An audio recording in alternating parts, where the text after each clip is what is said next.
General Baftan المودلون بيتون عن جدا تدلتنو قد فتشو ولا التني جرت لكن تدلتنو نما هركا فرتشو ولا التني جرت اسم أمة الشيطان قدي قلو فقط أنا ما هند ilmaan dhaltan ilmaan ihyatanii dhaltan haadha isaa haa taatu abdi ammoo akka inni hordoftoota fi daawwattoota keenya na wajjin daawwadha viidiyoo biraatti hojii walitti deebina isa akka inni ummata harka galu anaatu godha telefoona inni naa dawwalu saniiniin jechuu bakka sanitti itti dhaqee nama qopheessee isa fuudhee achi geessee ilmaan keessan baafadhee ilmaan sana hojii jiraadha. Assalamualaikum warahmatullahi wabarakatuh. Jaalatamtoota kabajamtoota maammeetii warri taatan martinu salaamanni keenya qilleensummaa rambaree balaleegaa bakka itti sinaagaa isin jannaa jechaadha.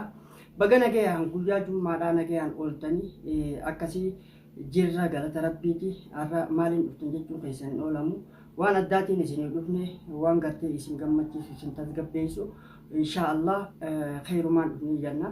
Akasi anak fi obboleettii caaltu wajjira caaltu salaam. Assalamualaikum warahmatullahi wabarakatuh. Salaamin keenya ka onne raka'ee isin bira haa ga'u isin jennu har'aan tanas kun deebinee jirra. Maaliin deebitan jechuun keessan hin oolamu inshaallah ta'ala waan nuti deebineen waliin wajjin daawwadha.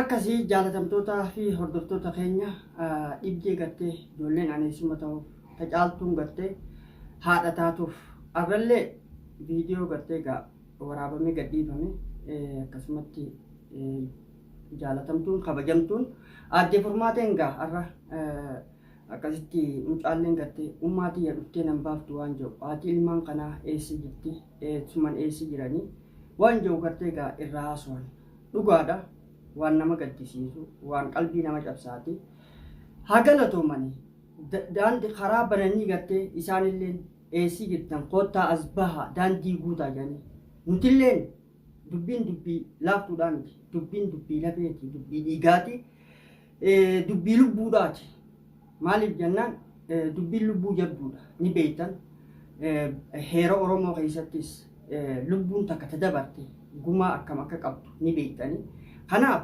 nutilleen gartee waan kana hundeedhaan hiikuudhaaf halkanii guyyaa rafaan jiru akkasuma obboleettiin tiyya caaltuun hedduu takka gartee sababa sanirraa ka'uudhaan gaddaa fi xiiqii fi halkanii guyyaa irrii badhattee isiillee gartee xiqqoonni dhukkuba isiillee rabbi haafiyyuu suniif waan kana hundaa'u gartee abbaa warra siitiitu gartee akka isiin haala kana mudattu ka godhe jechuudha abbaa mana siitii mee akkamitti jirta caaltu maal keessa jirta akkamitti oltee bulu jirta arraa anillee gartee eegaan dhiingillee viidiyoo waraabee hojii hedduutti hin jira arra dhufee gartee isiillee maalirraa akka geesse isii wajjinis wal arkee wal mari'adhee waan jirullee san isiniif gabaasuudhaaf mee ati olmeenii kee maal fakkaata akkamitti jirta viidiyoo gartee arra gadhiifame sanillee hoggaa ilaalte maaltu si dhagahame akka haadha takkaatti dhugaa rabbii garaa waa dhalee jechuun gartee dubbii jabduudha.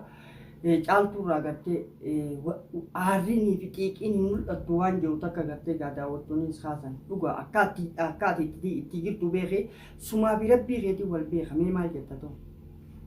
Ani wanni jiruusa biraa waan jirtu immoo wanni na hin jiru ilmaan sanis eegi jawaadii bira dhaqan eegi shabaqaa rabbee fi as jidduu biraas barbaadanii jaanii isaa gareetiin jira inshaallah ta'ala ilmoon ilmoon magantaadha.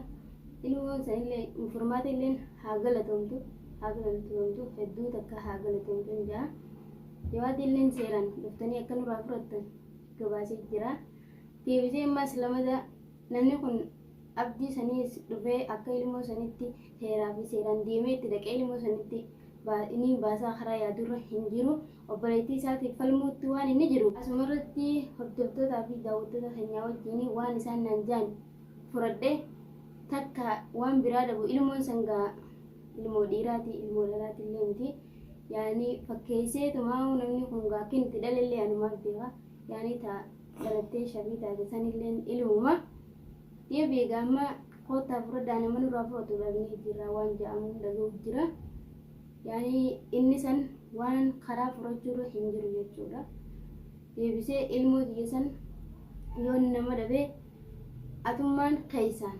namoota tokko wajjin akka dhayxee ilmoo saniinis naaf fuutuun barbaada. Deebisimas lamada yaani waan abdii jaamus firraa hin dhiisaan abdii akka inni bakka tana dhiyaatu anaatu godha.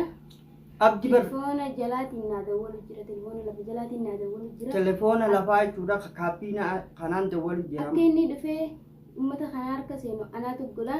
Inshaallah ta'ala ilmaan sanii wajjin immoo namaa wajjin ilmoo tiisan akka seeratti akka heeratti barbaadadhaan ilmoon sanilleen ilmoo dhiiraati isa fayyaddi malee nallee deebisi immoo ilmoo nan dhale silaa'ee akka gartee silaa gartee namni isaan himatan abbaan isaan himatan isa himatan jechuudha. isa himatanii Haati immoo guddisaa keessa shoora guddaadha qabdi. saniifuu deebi'eetiin jira ammas arraas boruu sunumaan jaa tana numaan jaa Jalaan haftuu ilmoota ilmooti jedhinaafuu abdii ammoo akka inni hordoftootaa fi daawwattoota keenya na wajjin daawwadha viidiyoo biraatti wajjin walitti deebina isa akka inni uummata harka galu anaatu godha telefoona inni naa dawwalu saniiniin jechuu bakka sanitti itti dhaqee nama qopheessee isa fuudhee achi geessee ilmaan keessan baafadhee ilmaan sana hojii jiraadhaan jaa. Akkasii daawwattootaa fi hordoftoota keenya dhugaa rabbiiti. Amma waa'een gartee fakkeenyaaf caaltuu qabdee maan geessine jechaa jirtan maaliif heeraaf hin dhiyeessine jechaa jirtan dhugaa arra qabee gartee mana seeraan hin geessa. Seerri arra wanni barbaadaa jiru ni beeytanii.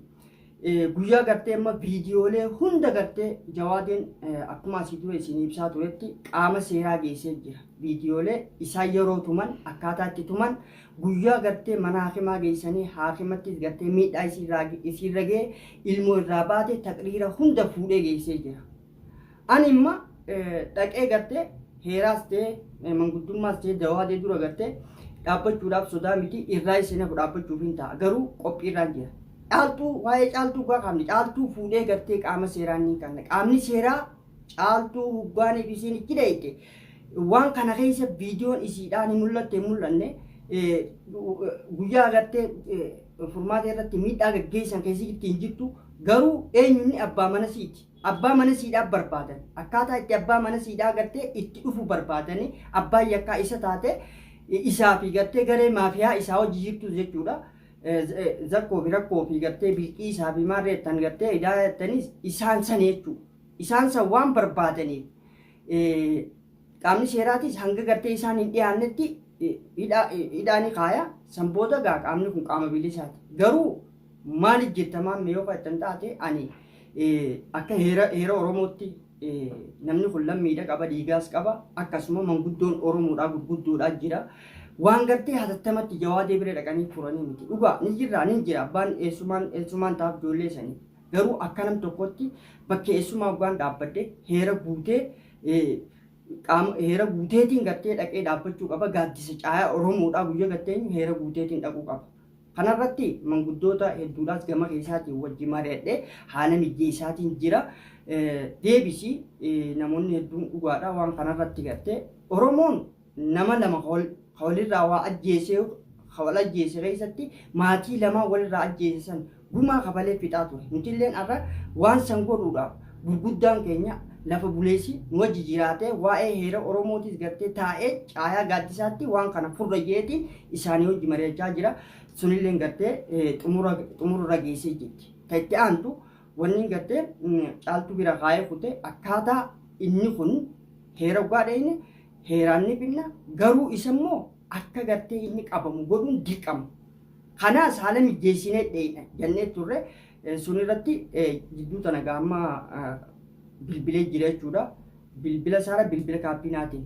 Kanammoo caaltuu irratti hin dhiise caaltuun akkaataa gartee isa kana gartee heeraas ta'u seeraas ta'utti dhiyeessinu haala mijjeessaa jirra iccitii hunda gartee asirra dubbachuun barbaanne hojii itti jirra lafa jala itti jirra waan bilchaataadhaan isinii as baana jenneeti kanumaaf gartee gaanutillee jidduudhaan waan kana odeeffannoo gartee gurra isin buufne qabxiilee gartee takka ta'e isin yaadallee nu kennitan sanis gartee qoma fudhanne akkasitti harkaanfachaa jirra rafaan jirru kun hundaa'u wanni gartee nu gargaaru jiru du'aa'ii keessanii yaada keessanii hedduu takka gartee nu cinaa dhaabbataa nu gargaaraa yaada bilchaataadhaas nu kennaa ammoo du'aa'ii nu godhaa haqni akka haqa ta'u dhugaan akka dhugaa ta'u ni goona haati ilmaaniitis caaltuun gartee ni jirti hedduu takka dhugaa rabbii dhukkuba gartee namni beekneef keessa jirti yaaddoo guddaa keessa jirti halkanii guyyaa amma nyaattee dhugutti hin jirtu jechuudha arra gartee gaaggaa sagalee mucaadhaa dhageessee gartee ummaa dhuftee nam fuutu jechuun san hedduu takka qalbii caba guddaa tokko ta'anuu natti dhagahame mee caaltuu hangam takka garaan si boo'e hoggaaniif gartee ilmoon ta'e jira teessee ummaan dhuftu jette.